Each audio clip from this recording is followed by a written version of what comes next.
I wanted to mix things up and give myself a new challenge, and that's going to be transcribing myself. Now, what typically happens is when I'm not recording for an album or a song, then I'm, filming some fun videos for you guys online, and that usually means sitting down and improvising and completely forgetting what I played the next day.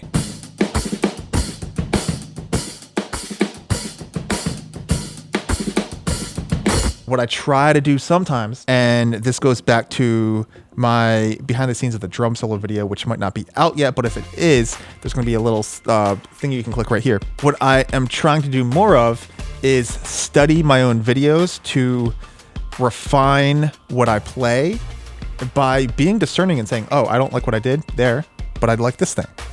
Because there's a lot of times where I play stuff and I think I sounded like crap afterwards. And, it's very easy for us all to fall in that trap of not liking how we sound as musicians.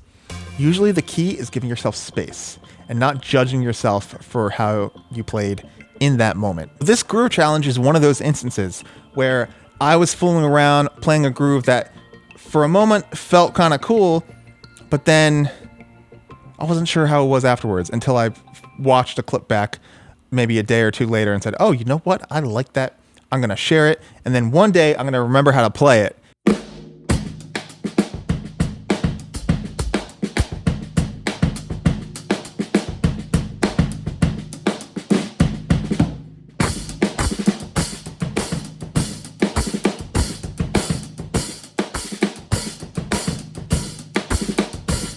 And I totally forgot about it for the past year. So now there are two halves to this groove and this transcription. There's variation A and variation B. Let me know which one you dig more in the comments. Let's break down how to play variation A first. Okay, so here's the first thing about this. To really get the groove to bounce this way, here's what you got to do. You have to sing that kick and snare pattern in your head and get into the zone, get into the mood. Doom da da da boom boom da doom ga da boom boom da. If you're not singing it in a way that feels good and groovy, then it's not going to come out that way on the drums. Let's break down the kick and snare pattern first. So we're going to put that on the screen. We're playing eighth notes with our right hand on the hi-hat, and that's it for variation A in terms of hi-hat. Here we go.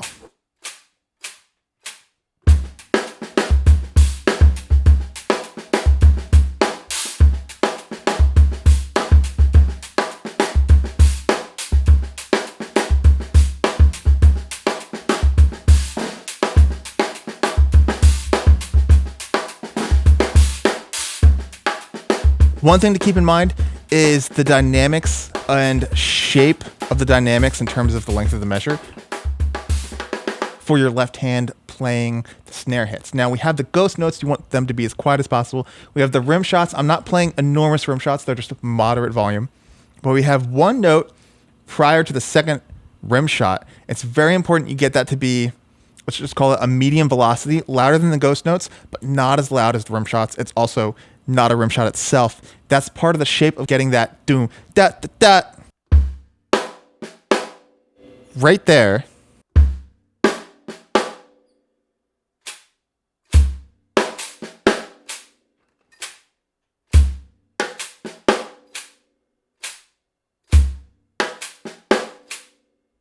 Being extra aware of the dynamic levels, the stick height for the non-accents versus medium accents versus rim shots. When you can get that under control, you have the ability to create any groove and any feel you want and get it to be exactly the spark you want the listener to feel, because you can control exactly what your hands are doing. Now, to get you started on this, I just created a free technique course called Technique Fundamentals, and I'm going to leave a link in the description to that.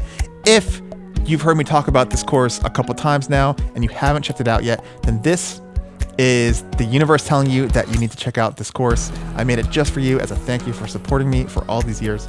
And go grab that. Let's move on to the next step of learning this groove and really getting it to feel right. Okay, so the next thing is paying attention to the left-hand ghost notes and getting them to line up with your kick drum really, really precisely. And in particular, I'm talking about the ah of 4, the very last note of the measure.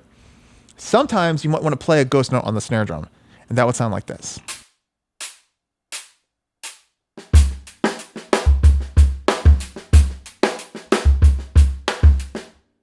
That last note, I'm gonna add a kick drum also that leads to a 1, 4 E a 1, like that. 4 1 E a 2 E a 3 E a 4 E. Back to the 1, and you have a ghost note right before it.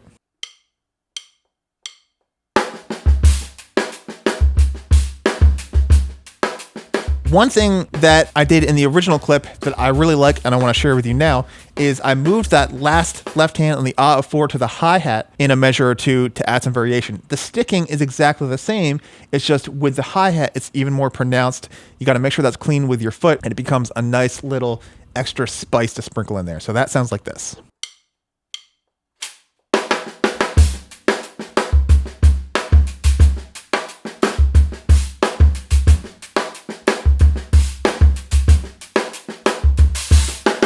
And the thing to do to get that under your belt is to play single strokes, right, left. And then when you're playing those as 16th notes, you add a kick drum to the first of every 4 notes and the fourth of every 4 notes. So 1 E and a 2 E and a 3 E and.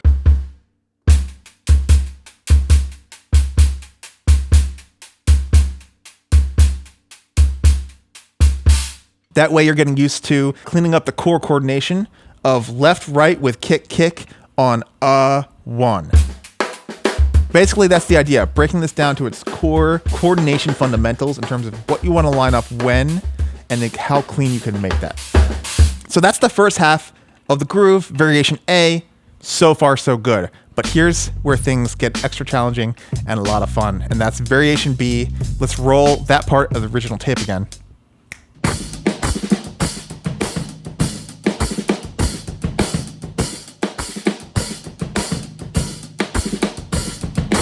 Now, what do we see that's especially different? Now, there's 2 main things going on here. It's the same technique with both hands at different note rates, creating a really fun challenge. And that is, the right hand is playing 1 and a 2 and a 3 and a 4.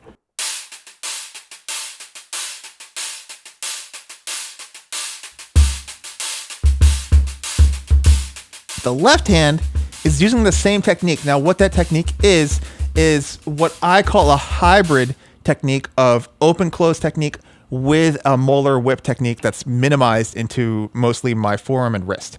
So that's open, close, and then a whip.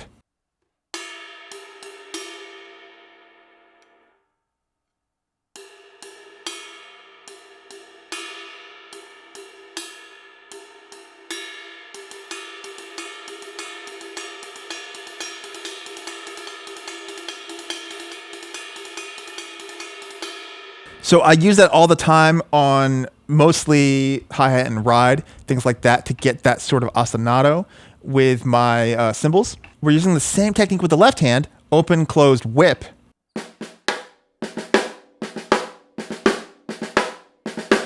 But we're using it for the doon, da, da, da, those 2 notes. We add an extra one because of the hybrid technique. So it's going to turn into a rhythm of doon, da, da, da, da. And that's that technique of open, closed, whip.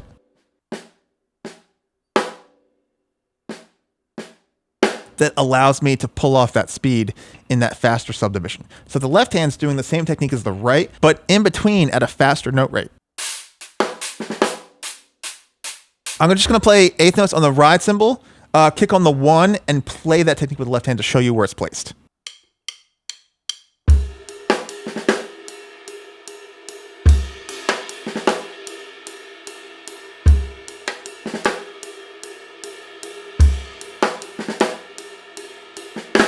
Here's where it all comes together. We're going to play 1 and a 2 and a 3 and a 4 with the right hand, while the left hand goes 1, da, ba, da, da, and then we get the kick drum going, and we get it all to feel good once we can get that core coordination. So here is right hand and left hand only. I'm going to leave the feet out of it. I'm going to play it at a slower tempo for you.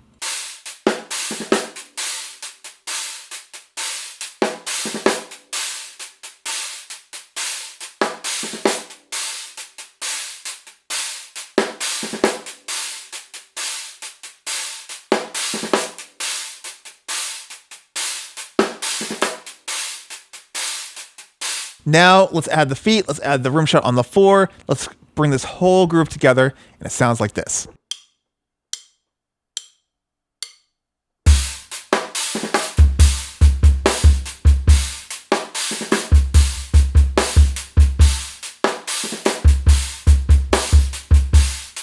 So now let's go from variation A to B. I find A to be really dancey. I really like the way it bounces. And then B just kind of like takes it up to this other level, which to me works more in a drum solo context. It's probably a bit much for a song setting, but that's another subject. Here we go.